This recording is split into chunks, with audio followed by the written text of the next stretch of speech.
नक्शबंदिया के कुछ आवान हुए। अब नक्शबंदी सिलसिले में जो हमारे बुजुर्ग हैं, जो हमारे तरीकत के पेशवा हैं, उन्होंने फरमाया है कि सात लताइफ हैं इंसान के जिस्म के अंदर।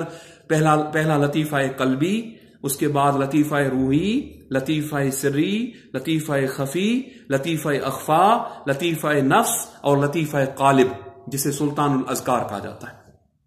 सूफिया इकराम फरमाते हैं कि इंसान के इस वजूद अंसरी के अंदर, ये जो इंसान का एक वजूद है, इस वजूद अंसरी के अंदर इन लताइफ की मुख्तलिफ जगहें अल्लाह सुब्हानहू तआला ने मुकर्रर की हैं।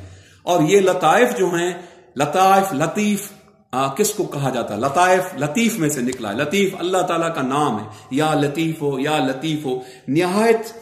निहायत साफ और शफाफ, अंग्रेजी में मैं कहूं ट्रांसपेरेंट चीज को लतीफ कहा जाता है।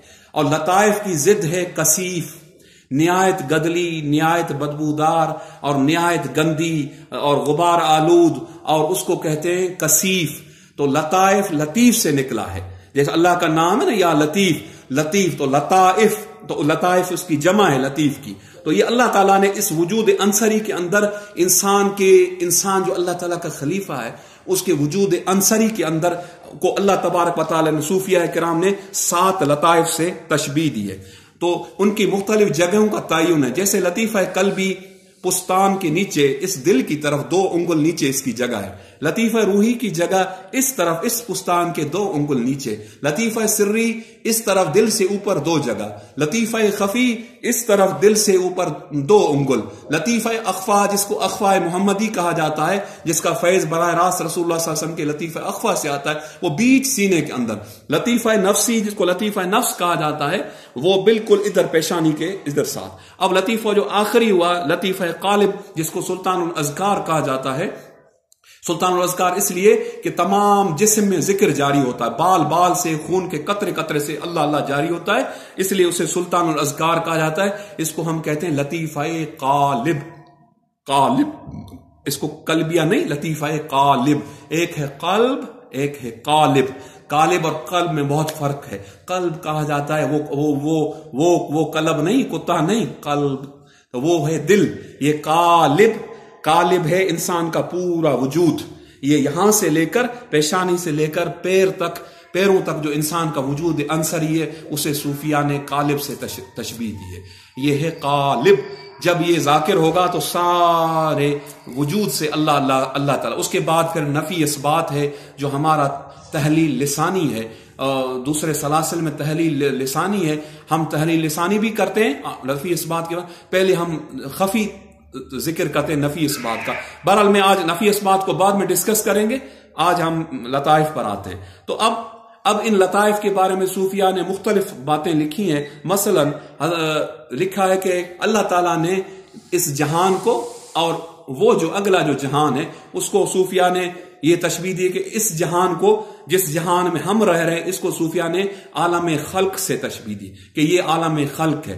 इस आलम खल्क के अंदर ये पूरी कायनात आ गई, एंटायर यूनिवर्स इसको आप कह लें, एंटायर यूनिवर्स आ गई। और इससे जो नीचे है, वो तहतुस्सरा तक जो जमीन की 7 तहें, वो भी आलम खल्क में आ गई। अब दूसरा जो जहान है, जिसमें सालिक को सबसे पहले सैर होता है, उसको कहते हैं आलम अमर। आलम अमर में 7 आसमान आ गए, अर्श कुर्सी आ गई, लोहे महफूज आ गया। ये सारी जो सालिक को सैर होती है, जिसको सैर इल्लाह से सूफिया ने सैर इल्लाह। फिर मैंने कहा ना, इसके सालिक जब पहले लतीफ़ा कल्बी में कदम रखता है, ये जेर कदम सैयदना आदम अला नबीना अलैहिस्सलातु वस्सलाम की लतीफ़ा कल्बी की विलायत है। तो सालिक की रूह जो है, वो आलम अमर में सैर करती है पहले आसमान का।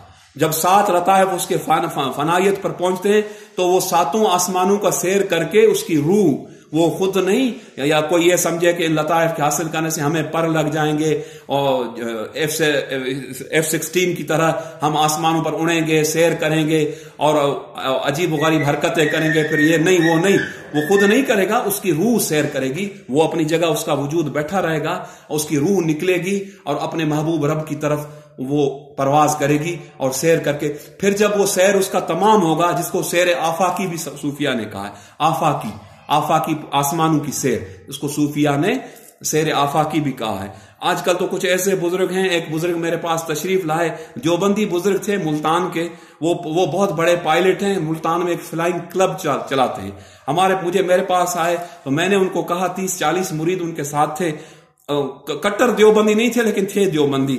میں نے کہا آپ نے تو فلائنگ کلب رکھا ہوا ہے، جہاز کرائے پر دیتے ہو، لوگ چڑھتے ہیں، آپ خود بہت بڑے پائلٹ ہو، تو آپ نے اپنے مریدوں کو پھر آفاقی انفسی سیر کیسے کرائے ہوں گے؟ مریدوں کو جہاز میں چڑھاتے ہو۔ بڑے شرمندہ ہوئے کہ نہیں حضور، ہم نے کیا سیر کرانے، ہم تو آپ کے غلام ہیں، یہ ہیں وہ۔ تو آج کل کے بزرگوں نے فلائنگ کلب بھی رکھے ہوئے، نقشبندی بزرگوں، دیوبندی بزرگوں نے، کہ وہ جہاز بھی ان کے پاس ہیں، وہ بھی سیر کرواتے ہیں مریدوں کو، ہیلی کاپٹر میں، جہاز میں اور اس میں۔